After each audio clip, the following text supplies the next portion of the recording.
Ilmuwan itu mengangkat kelopak mata wanita itu. Kenakan lensa kontak yang dibuat khusus. Kemudian keluarkan sebuah chip kecil. Tempelkan dengan hati-hati ke pipi wanita itu. Ketika chip berhasil dihubungkan ke permukaan melalui saluran, ilmuwan itu mengangkat dua pena laser. Setelah perangkat memindai wajah, luka bakar di kulit secara ajaib sembuh total. Namun, fungsi chip tidak berhenti sampai di situ. Wanita itu hanya melirik ke arah ilmuwan di depannya. Segera memindai fitur wajahnya. Wajahnya dengan cepat berubah menjadi penampilan itu. Ilmuwan memandang segala sesuatu dengan puas. Wanita itu tampak tidak percaya.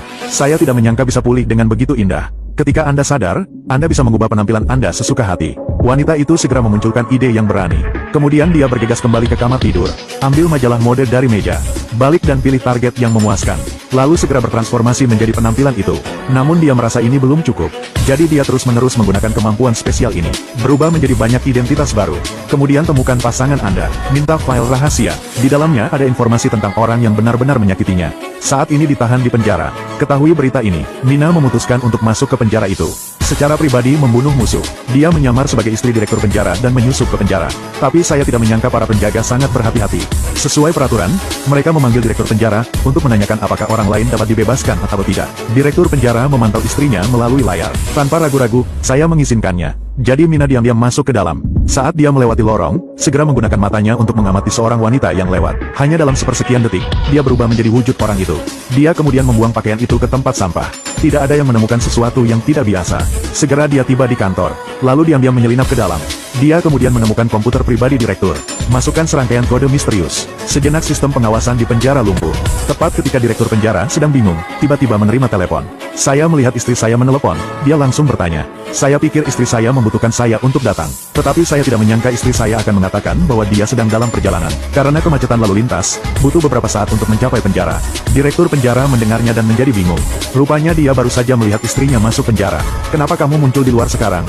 Saat dia sedang berpikir, tiba-tiba menyadari ada sesuatu yang salah. Sadarilah bahwa seseorang mungkin berpura-pura. Segera memerintahkan blokade seluruh penjara. Kemudian arahkan orang ke tempat kejadian. Namun tak disangka wanita itu malah menyamar menjadi penjaga. Baru saja melewatinya, untuk menemukan pembunuhnya tersembunyi di dalam. Dia memanggil semua staf wanita di penjara untuk datang. Lalu semua orang berdiri berjajar.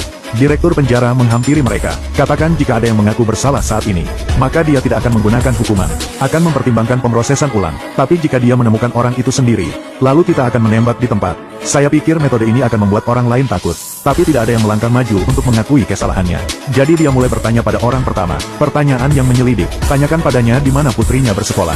Namun wanita tersebut mengatakan bahwa dia tidak mempunyai anak perempuan. Hal ini menyebabkan sutradara menghilangkan keraguannya. Selanjutnya dia menemui sekretaris. Jawaban orang ini juga tidak masalah. Saat dia dengan cermat memeriksa setiap orang, telah menemukan, wanita di pojok itu sangat mencurigakan. Sadarilah bahwa ini adalah pembunuh yang menyamar. Dia segera bergegas ke depan dan meraihnya. Saya menemukan bahwa orang ini juga tidak memiliki masalah. Melihat situasi menemui jalan buntu, direktur tiba-tiba merasa bingung. Tapi pada saat itu, istri asli sutradara muncul.